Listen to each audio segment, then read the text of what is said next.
All right, just making this video real quick. So in case anybody has a similar problem that I just faced with my Jeep Grand Cherokee. So this is a 2014 Jeep Grand Cherokee Limited 4x4.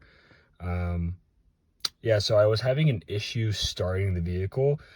When I would press in the brake and press the start button, I would hear a click as if the like the starter relay was starting, but it wouldn't turn over. So I did get the car fixed, so it's gonna start now. But basically when I would start it, I would hear that initial click, and then the engine wouldn't start at all. I would press in the brake several times, and the brake progressively would get stiffer and stiffer. And then the other issue was, outside of obviously the car not starting, on the display itself, it would say, please service electronic braking system. So I troubleshooted a few different things, and I just wanted to make this video just so in case somebody faces any similar issues, they can actually kind of troubleshoot and figure out what the actual issue is. So the first thing I would recommend testing would obviously be the battery. I found this out, sort of after the fact, but a really cool thing that Jeep offers is this little battery voltage meter. It's on this little Jeep tab on the nav here.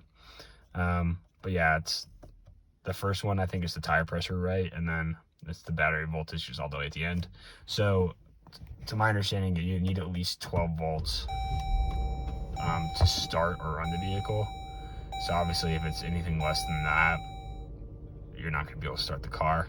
And if it's under that but still high, like 10, obviously the accessories are going to work because it needs less voltage to actually run the accessories opposed to actually starting the vehicle.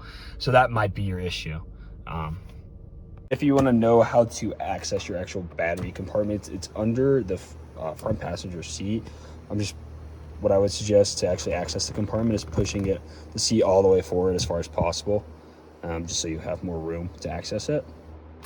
And then go into your back seat, lift up your little floor mat, and then there's going to be this little compartment here. So I'm trying to get out of the way with my flashlight. Yeah, you just pull this front tab here, if I can get it. And there you are. So there's the battery itself. Obviously, if you have like a voltmeter, you can test to make sure the battery is working as expected. Also look at the terminals. There could be some like corrosion on the terminals themselves that are preventing the proper amount of voltage getting from the battery to the starter itself. So that'd be a good place to start checking. You tested the battery, determined it's not the battery. The next thing I would check would be the fuse box. Here is where you would pop the front hood, and that's where the fuse box is located. There's a little lever. It's kind of tricky to get to. It's right under the E of the Jeep. You press it to your left, and it's going to open up the hood, and here's where the fuse box is located. This is the layout for a 2014. Obviously, if you have older or newer model, it may be a little bit different, but they're fairly easy to find online if needed. Also notice, and I'm sorry that the flashlight's kind of bright, so it's kind of hard to see, but on the lid, it's going to tell you where the actual fuses are located, and then it has sort of a key here that tells you what each fuse does. So obviously in this case, if you're having the issue I just outlined, which is the car is not starting, I would check the starter solenoid relay as well as the fuse.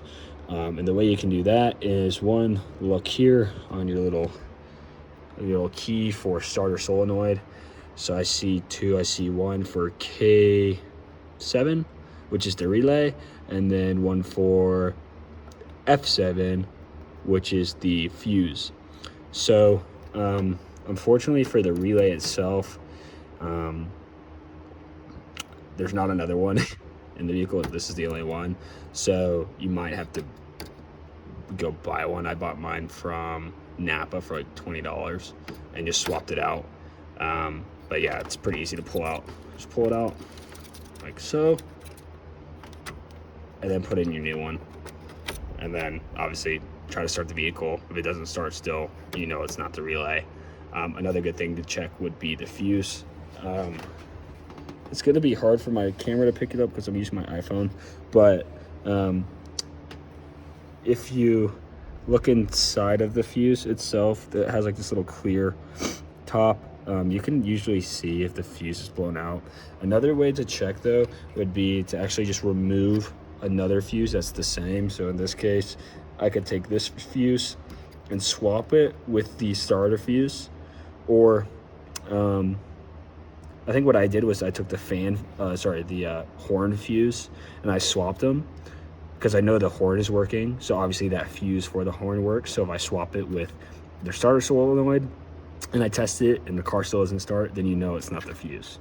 So that's another good way to test.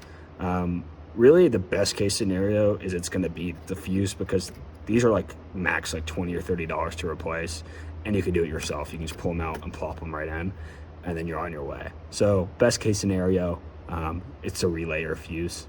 Unfortunately for me, that wasn't the case though. So unfortunately, if it's not the battery, it's not the fuses or the relays, it's probably going to be either your alternator or your starter itself.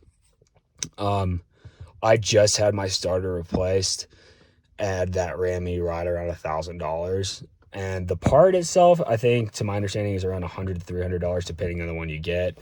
But the labor to actually get to the starter, because of where it's located, I think it takes like 5 or 6 hours of labor, which is right around like $700. So it ran me about $1,000. Unfortunately, that's the outcome of my problem, but I'm hoping that's not the issue you have. That's kind of worst case scenario. I also just wanted to provide these troubleshooting tips just because, one, it may be not the starter, which would be best case, and it's something cheaper such as a battery or a fuse, which could be anywhere from, $30 for the fuse to like $200 for a battery, which is not cheap, but certainly not $1,000.